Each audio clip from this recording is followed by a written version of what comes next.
Welcome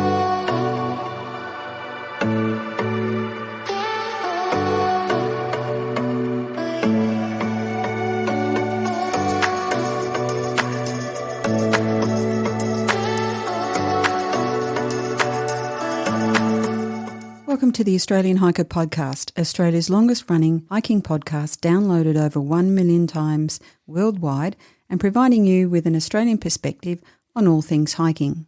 We're your hosts, Tim and Jill Savage, coming to you from Ngunnawal and Ngambri country. In today's episode 269, we celebrate reaching the 1 million download mark for this podcast. Before we get into today's episode, if you'd like to help support Australian Hiker and this podcast, there are a couple of ways that you can help us out. Firstly, by subscribing on your podcast host of choice so that each episode is available as soon as it's published. And if you have the opportunity, leave us a 5-star review. Another way to support us is go to the Australian Hiker website at www.australianhiker.com.au and click on the Support Us page and buy us a coffee.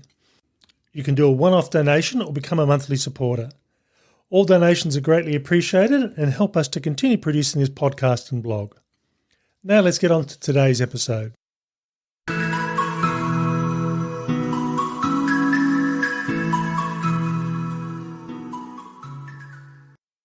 It's Saturday, the 30th of September 2023, and earlier today the Australian Hiker podcast reached a major milestone, passing the 1 million download mark. Woohoo! Who would have thought that when we launched Australian Hiker in November 2016 that we would get to this point? In this podcast episode, we look back over the past crazy 7 years and talk about where we're heading in the future. For us, reaching the 1 million download mark is a goal we've been working to for, as we said, just on 7 years. And we never really expected to get to this point, given that most podcasts last on average for about 7 to 8 episodes before people realise what's involved in getting a podcast to air. It's a lot of work. It is. Now, this is actually episode 269, but we have actually released 270 episodes. But we don't count the first one. We don't count the first one. No, that's right. And it was just one of these sort of things that when it was a time and place where people used to produce episode 0, which was saying, hey, we've got a podcast coming up and, you can expect episode 1 coming up soon. So I must admit, if I was doing that again, I would start off with episode 1 because it makes the counting a bit easier. Now, let's have a look at some facts for the Australian Hiker podcast. As we said, 270 episodes in total. The shortest episode, which is episode 0, is 5 minutes long. The longest, which is episode 80, which is week 5 on the Bibbulmun track from 2018, is 2 hours and 9 minutes. Now, I'll be honest here, I'm 99% sure that's the correct episode. I'm pretty sure there aren't any longer episodes, but I could be wrong. We'll wait for someone to correct you. Yeah, we will. Now, the top 10 episodes in reaching the 1 million downloads was number 1, which is Bibbulmun track week 1. Number 2, Tangles and Tales, interview with Lucy Barnard. Number 3, Getting Fit for Hiking. Number 4, Bibbulmun track week 2. Number 5, Bibbulmun track week 3. Number 6, Dehydrated Food on the Trail. Number 7, How Much Does It Cost to Hike? Number 8, Bibbulmun track week 5. We seem to have skipped week 4 there. Number 9, Australia's Long Distance Trails. And number 10, 3 Capes Expectations versus Reality. It's a really interesting one, isn't it? I mean, I think on the Bibbulmun track they were probably listening to you lose all that weight. Now, I think we did seem to skip episode 4 there for some reason, but in all honesty, I think episode 4 ended up being number 11 or 12. Yeah, so it was close, but it wasn't quite there. So you would have noticed that 6 out of the top 10 episodes are trail-related, and that, in all honesty, doesn't surprise us.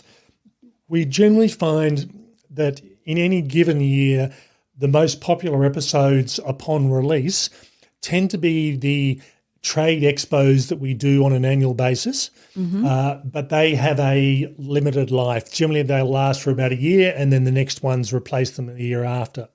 Whereas things like the Bibbulmun Track, they're well and truly over 5,000 downloads for those episodes. And in fact, all that top 10 has more than 5,000 downloads for each of those episodes. And again, in some cases, substantially more. It does actually show that people are interested in trail reviews and hearing about what's going on with trails. And we'll talk about that a bit later. So the Bibbulmun Track series is by far our most popular trail series. And again, I think at that stage, nobody else had done a series of podcasts on that track. And it still continues to be one of the more popular series and popular series of podcast episodes that is downloaded. From a point of view of where our downloads come from, these to a great extent, at least for the top 2, has been fairly consistent over the last 7 years. And the top 10 countries are Australia, USA, UK, New Zealand, Canada, and unsurprisingly there we've got 5 English-speaking countries, so not something I would have thought of given a second thought to. Assuming we speak English. Yeah, this is true. Germany, India, Ireland, and you can class them as an English-speaking country as well. And they do speak a form of Gaelic over there as well, so that one did surprise me. France and Taiwan. Now, having said that, though, 6 out of 10 of our top download countries are English-speaking, but the top 5 countries account for 95% of the downloads, with roughly 90% of those downloads coming from Australia. And given we are the Australian Hiker Podcast, that's not surprising. Yeah. And I guess in terms of the English-speaking, you mean English as a first language as opposed to a second language? Yeah. Because all of those countries do speak English. Yeah. And certainly if you look at Canada as a country, some provinces tend to be more French-speaking, some are English-speaking. And as I said, it doesn't surprise us that the English-speaking countries are the ones where we're most downloaded. So what makes us different? On our long trails, as an example, things like the Bibbulmun Track, I record, edit and release the episodes as I'm walking. Now, I'm certainly not the first person in the world to do this. I got that idea from a US hiker on the Pacific Crest Trail who's no longer operating, but I thought that just made sense. And for me, it's more about giving you real-time interviews or recordings as I'm going. So if we're having a bad day, you'll hear it in my voice. If we're having a good day, you'll also hear that as well. I think it's about sharing the experience and, for some of those longer trails, I guess people wouldn't necessarily do them. A lot fewer people do the longer ones. But even on the shorter ones, it's really about the sense of the walk, not just what you're seeing, but the experience of doing the walk and what you're feeling and, the value, I guess, overall. And it gives people an opportunity. I think if they may never do that walk, it gives them an opportunity to live vicariously through others, and we all like doing that. Yeah. No, I don't always have, or we don't always have the opportunity to release as we're walking. It really relies on getting internet signal as we go. Sometimes that's pretty tricky. Yeah, and certainly for us, things like the Larapinta Trail, which was our first. They weren't actually our first episodes we released, but they were the first episodes that we recorded. And in that situation there, we didn't have internet access along the trail, so we had to put those episodes together once we returned back home again. Whereas in the case of the Bibbulmun Track, I was in a town roughly every 6, 7, 8 days. I was having a rest day, and that gave me an opportunity to re-record as I was going. So it really does depend on the trail. It depends on also the length of the trail as well. So doing a 4-day or a 5-day trail doesn't really give us much of an opportunity to record and release as we're going. Well, we record as we're going, but we don't necessarily release. And in the case of the Cape to Cape in WA just recently, we probably couldn't have even done that. There were only a couple of spots where we had a good enough internet connection to be able to do that. I do remember when we did the Human Hovel Track in 2019, the first on-trail episode that we recorded and released was actually in one of the caravan parks, and I ended up having to walk from down the bottom of the park up towards the top of the park and sit outside the office, which was closed, And that was the only place we had internet signal, and it was pretty weak. So it took me a long time. You were away a long time. And when we recorded, we'd edited already in the accommodation, and it just took me a long time to download it and get it published. So not always logistically an easy thing to do. And there are certainly some trails that I plan on doing in the coming years where I know I won't be able to do that because they're so remote, the internet just doesn't exist. When you were talking about Human Hovel, I thought you were going to mention the recording that we did where I fell asleep during the recording. It's a bit of embarrassing. And in that one, we were actually sitting in a tent in our sleeping bags, but I just had enough phone signal and internet signal to go through and produce. We also produce some very unique interviews as well. And while we are focused on Australian trails, we also like to, where we can, give an Australian perspective on the international hiking scene. So we have had a number of recordings come out of the UK, out of the US, and out of other parts of Europe, where I've been contacting people via Skype and recording interviews and releasing those. So it's the sort of thing that where I can, if the people I need to talk to are overseas, we have that ability, and we have released a few episodes at least where people have come from overseas or been overseas hikers. And I'll give as an example here the cartoonist Boots McFarlane, who that was her writing name and her cartoon name, and we recorded her from out of the US. So again, it's the sort of thing, sometimes you can't tell where the recordings are from, but you may pick it up from the accents. Yeah, and the idea is a bit of variety and, give a different slant on people's experiences in hiking. Do you write cartoons, drawing cartoons, Yep. All the way through to doing some of those well-known overseas trails? Okay, so what do our listeners think? So in relation to our reviews, we certainly have asked people over the year to go through and leave us a review. And as of this podcast episode, we had 373 reviews from people who have listened to our podcast. And most, but not all, are fairly positive as well. As much as we try, we're never going to keep everybody happy all of the time, but we certainly try our best. Well, we have a 4.7 out of 5 rating, so I think that's, pretty good. And in the last couple of months, we've had some nice compliments, I guess. So I'll just read out a few. This one's from Katha, headed such a great resource for Australian hikers.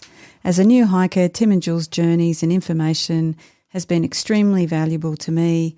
I love hearing about their adventures and opinions. I often find myself going through their gear lists and reviews when needing something. Thanks so much for all you do for the hiking community. And here's another one from Jen W. Best Hikers Podcast. Jill and Tim always offer such reliable info. Loved their part 2 of the Cape to Cape episode. I brought back so many memories of doing that track myself. Glad I wasn't the only hiker to really struggle with all of those deep, soft sand sections, which wreaked havoc on my ankles and feet. Fantastic content. Can't wait for the next trail review. Another one where we've got Walks the Talk, user says, a seriously enjoyable outdoors podcast. As an armchair dreamer, I love the effort put into every Australian hiker podcast. Whether from the track or the gear testing laboratory, every episode is interesting. And finally, I've recently stumbled across this podcast and am quite enjoying it. I've been doing relatively short hikes over the past few years and am working my way up to doing overnight and multi-day hiking. I'm finding the podcast interesting, relaxing and entertaining way to learn more about this. From our perspective, I certainly do find that comments like this just tend to reinforce why we first started Australian Hiker in the first place. And for us, it was about in 2014, actually, when we were planning the Larapinta Trail, I needed a lot more information and a lot more detail than I could find online. And to a great extent, it was I had an ageing mother who was fairly ill, and I was concerned that I needed to be able to contact and get in touch with family members to see how she was going at the time. So finding out where there was phone signal on the Larapinta Trail was a good example there. And I think for me, I tend to have a particular like about how we do trail reviews. So we tend to only review trails that we've walked. We don't do armchair reviews. And that gives you an idea both in photographic and written view about what it's like from that individual trails. Yeah, and for us, that was a pretty important aspect. We wanted that real life experience and, wanted to make it meaningful for people and, real. And certainly the podcasts follow that same routine as well. Now, from a logistical perspective, getting these podcasts to air it's certainly for me, it's a labour of love. I really do enjoy doing it. I enjoy talking through the episodes. I enjoy talking through product, and I enjoy talking to other hikers to hear their experiences. And that's probably the easy bit. When we do interviews, I probably spend around about an hour putting the interview notes together and liaising with the person I'm going to be interviewing. From there, the actual podcast itself, it might take roughly 30, 40, 45 minutes or whatever the case may be to record the podcast. And then I find, just out of average more than anything else, for a 1 hour podcast, it'll probably take me around about 3 hours to edit and get it through onto the air. And over the years, I've changed the editing process and how I do things. I used to, when I first started off, go through and record the podcast, go through and do an edit, and then come back and listen again and do a second edit as I went through. There was one episode in particular for purely logistical reasons where I changed all that, where I only tend to listen once through these days, but I actually do editing in fairly fine detail. And I know it's not necessarily the way that a lot of podcasters around the world will do it, but if you've gone through and listened to all 200 and all previous 269 episodes, including episode 0, you'll hear as we've developed and how things have changed. And there's one episode in particular where, certainly from my perspective, I think that I reached a peak, if you like, about going through the editing process. So it is a time-consuming process to get things up online. And this is one of the reasons we mentioned before that the average podcast tends to only last around about 8 episodes because of the time involved getting things put together. Earlier on in this episode, we mentioned our shortest and our longest podcast, but as an average, we tend to sit around about the 30-minute mark. And I must admit, I do try and sit that 10% plus or minus 30 minutes. It's more about what is there to say. And I don't sit there with the timer, although I have got my podcast recording device, which is sitting here, and I can see what timing is there. But it's more about, have I said everything? Have I covered everything? And it just so happens to the structure, the way we do things, end up being that roughly 27 to 33, 27 to 40 minutes on average. And sometimes we do longer ones. So it always surprises me how much there is to say about really boring topics. So I think I won't say which one it was, but there was one that I thought, really, are we doing a podcast on this one? And we ended up talking for about 45 minutes, which really surprised me. And then others, sometimes we get to about the 20-minute mark. So I think that point that you were making about if there's something to say, we'll say it and we'll keep talking rather than have a set time frame and try and fill in the gaps. And certainly when I get to the editing process, sometimes I will chop sections out if I feel that doesn't contribute to the actual episode itself. Not my sections, though. Well, yeah. And I think if you listen to the episodes, episode 0, we were reading from a piece of paper. We were nervous. We were worried about making sure we got everything in place. So we were reading from a piece of paper. Whereas usually, apart from, I've got an introduction text, which we do tend to read to make sure we've covered everything off. But otherwise, we work from a series of dot points and expand from there. One thing you'll notice if you listen from episode 0 onwards, certainly we feel we've gotten a bit more polished. And you may have noticed in this episode, we had new introduction music. I decided that after a million episodes, or a million downloads rather, that it was time for some new music. So again, that's just something I was quite happy, and it took me a long time to pick the original music, but we just decided it was time for a change. The other thing I'll say with the episodes as well, Jill often says, how are we still going with this podcast? And again, we'll talk about where we're heading in a moment.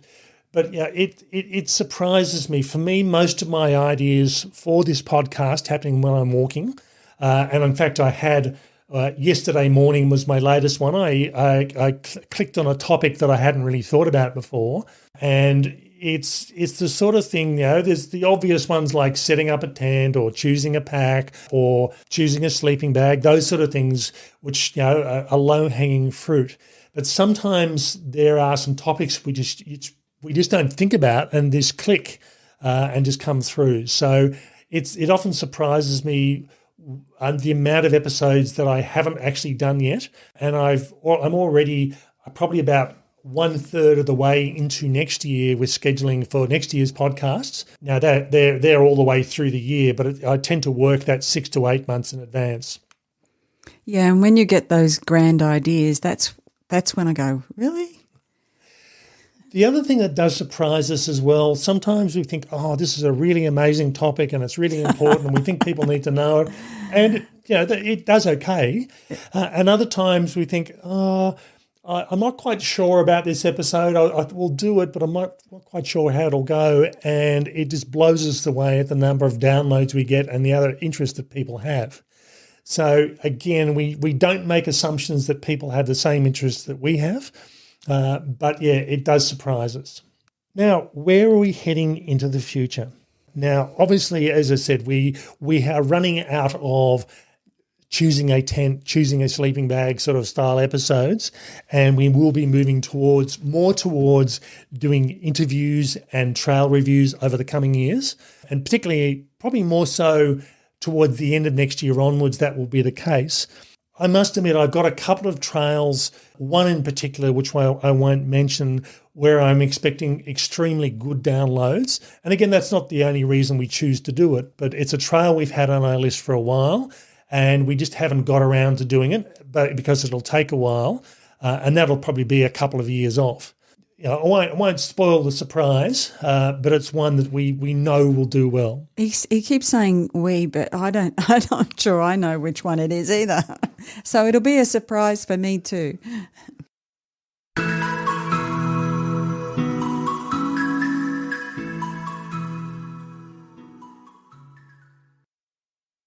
In addition to being downloaded 1 million times, our download numbers on a monthly basis puts us in roughly the top 15% of all podcasts worldwide, not just outdoor podcasts.